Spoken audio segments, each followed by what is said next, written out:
Number 2، انسان اپنے نفس کے ساتھ بھی عدل کرنے والا بن جائے. یہ بھی عدل کے مفہوم کے اندر شامل ہے. اپنے نفس کے ساتھ کیسے عدل کرے گا؟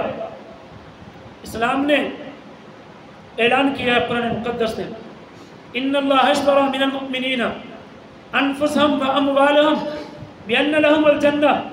یہ جان پروردگار کے یہاں بہت قیمتی تھی، جس کی ہمارے یہاں کوئی ویلیو نہیں ہے. ہم اپنے آپ کو کبھی تو گولی سے اڑا دیتے ہیں، ہم اپنے آپ کو کبھی تو ٹرین کے آگے لیٹ کے اڑا دیتے ہیں، کبھی خنجر کے ذریعے سے اپنے آپ کو ختم کر دیتے ہیں، کبھی زہر پی کے اپنے آپ کو ختم کر لیتے ہیں، کبھی گلے کے اندر پھندا ڈال کے اپنے آپ کو ختم کر لیتے ہیں، اس لیے کہ ہمیں اس جان کی قیمت کا اندازہ نہیں ہے. ایک آدمی سونا خریدتا ہے، اس کے سامنے سونے کی ویلیو ہوتی ہے، سونے کی ایک قیمت ہوتی ہے، سونے کی اہمیت اس کے دل کے اندر موجود ہوتی ہے. ایک انسان جانور خریدتا ہے، اس کے دل کے اندر جانور کی اہمیت موجود ہوتی ہے. کیا پروردگار کے ہاں اس جان کی کوئی قیمت نہیں تھی؟ اللہ نے ویسے اس کو خرید لیا ہے. جب اللہ نے خرید لیا، اب حکم دے دیا اپنی جان کے اندر تم کسی قسم کا تصرف نہیں کر سکتے. اپنی جان کے ساتھ ایسا معاملہ کرنا جیسے تمہاری جان کو تکلیف پہنچے، ایذا پہنچے، شرعاً حرام ہے. حتیٰ کہ بلا وجہ ایک کانٹا اٹھا کے اپنے جسم کے اندر چبھو دینا، یہ بھی شریعت نے حرام قرار دیا ہے. اس لیے کہ انسان اپنی جان کا مالک نہیں ہے. اللہ نے خرید لی، اللہ کی ملکیت میں چلی گئی ہے. میری اور آپ کی چیز ملک کے اندر موجود ہے. علاقے میں ڈاکو آ گئے، چور آ گئے، زید کے جانور کھول لیے انہوں نے، بکر گھر کے اندر ڈاکہ مارا، سونا اٹھا لیا، قیمتی چیز اس کی اٹھا لی ہے. پھر وہی چور اس کے یہاں پکڑا جاتا ہے. ہمیں خوب معلوم ہے کہ اس کا کیا حاصل کرتے ہیں. لیکن پروردگار کی جان کے اندر ہم تصرف کریں اور پروردگار اس کو سزا نہ دے، ایسا قطعاً نہیں ہو سکتا. اس لیے رحمت والے پیغمبر صلی اللہ علیہ وسلم نے تعلیم دی ہے، لا تتمنوا الموت، موت کی تمنا بھی نہ کرنا، موت کی خواہش نہ کرنا. اس لیے کہ موت کے بعد، موت کے ساتھ ہی جو مشکلات آنے والی ہیں وہ دنیا کی مشکلات سے کہیں زیادہ بڑھ کے آنے والی ہیں. ایسے نہیں کہ بس مر گئے، دنیا سے ختم ہو گئے اور ہمارا معاملہ اینڈ ہو گیا اور ہماری مشکلات ختم ہو گئی ہیں، اور آنے والی مشکلات اور زیادہ بڑھنی شروع ہو گئی ہیں. نبی علیہ السلام نے تعلیم دی ہے، فرمایا کہ اگر انسان کی زندگی اللہ کی اطاعت اور فرما برداری کے اوپر گزر رہی ہے تو اعمال صالحہ کر کے انسان جنت کی بڑی بڑی نعمتوں کو کما رہا ہے. اور اگر بالفرض گناہ گار والی زندگی بسر کر رہا ہے اور انسان گناہوں کے اندر ڈوبا ہوا ہے، فسق و فجور کے اندر ڈوبا ہوا ہے، تو ممکن ہے پھر پروردگار اس کو توبہ کی توفیق دے دے، پھر یہ انسان اپنی معراج کے کامل درجے پہ پہنچ جائے.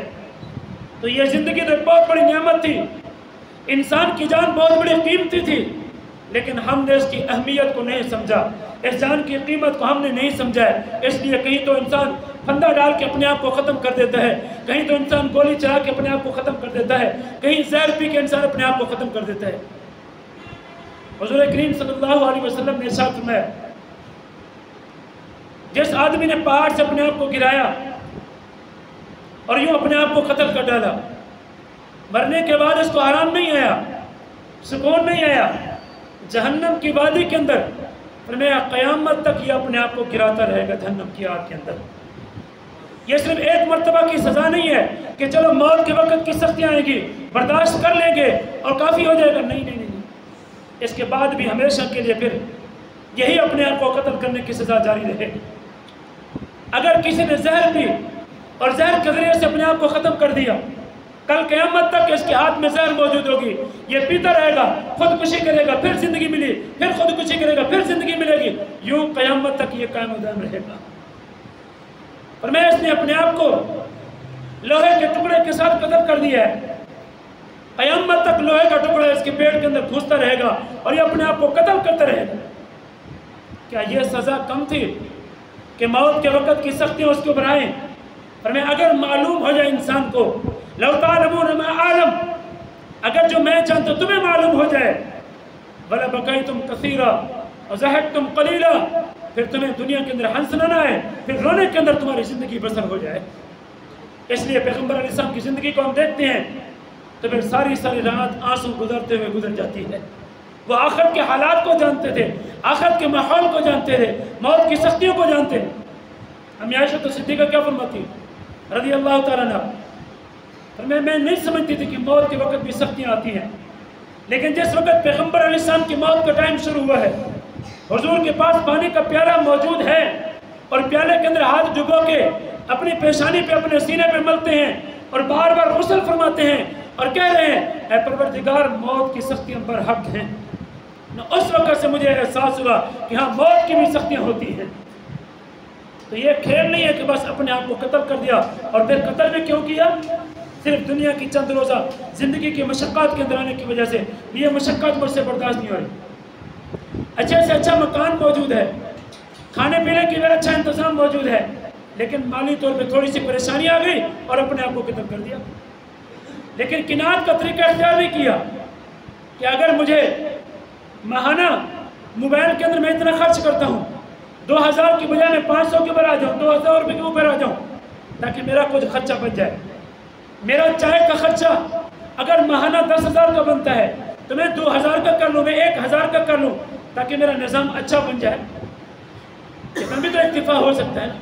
اس لیے نبی کریم صلی اللہ علیہ وسلم نے ارشاد فرمایا، فرمایا وہ آدمی کبھی بھی بھوکا نہیں ہو سکتا جو قناعت کے ساتھ زندگی گزارتا ہے۔ ٹھیک ہے کھانے کے لیے سالن نہیں مل رہا، چاہے سے انسان روٹی کھا لے، لیکن اس کا مطلب یہ تو نہیں ہے کہ اگر روٹی نہیں مل رہی انسان کو تو پھر اپنے آپ کو ہی قتل کر دے۔ صحابہ کرام میں کتنی خودکشیاں ہوئی ہیں، ذرا ان کے حالات نہیں پڑھتے ہم، کھانے کے لیے کتنا ملتا ہے، پینے کے لیے ان کو کتنا ملتا ہے، اور ان کا نظام کیا ہے۔ جنگ میں صحابہ کرام کا لشکر جا رہا ہے، ابو عبیدہ بن جراح رضی اللہ تعالیٰ امیر لشکر ہیں، پیغمبر علیہ السلام نے کھجوروں کی ایک چھوٹی سی ٹوکری دے دی ہے اور میں تمہارے لیے یہ کافی ہے۔ صحابہ فرماتے ایک کھجور ہمیں شام کو ملتی، صرف ایک کھجور، اگلے 24 گھنٹے کے بعد پھر ایک کھجور ملتی۔ تو ان کے شاگرد پوچھنے لگے حضرت ایک کھجور سے تمہارا کیا گزر بسر ہوتا تھا؟ فرمایا ہمیں ایک کھجور کی قیمت اس وقت معلوم ہوئی جب وہ بھی ملنا بند ہو گئی، پھر ہمارے پاس صرف گٹھلیاں موجود تھیں، گٹھلی کو منہ کے اندر ڈالتے اس سے لعاب بنتا، وہی لعاب چبا لیتے بس۔ درختوں کے پتے کھا کھا کے ہمارے جبڑے پھٹ گئے ہیں، لیکن ان لوگوں نے خودکشی نہیں کی ہے۔ کیوں؟ ان کے سامنے موجود تھا کہ آخرت کے مناظر کیا ہیں، موت کے اندر مشکلات آنے والی وہ کیا ہیں۔ اس لیے پروردگار نے ایک بہت بڑی قیمتی زندگی دی ہے، یہ فضول زندگی نہیں ہے۔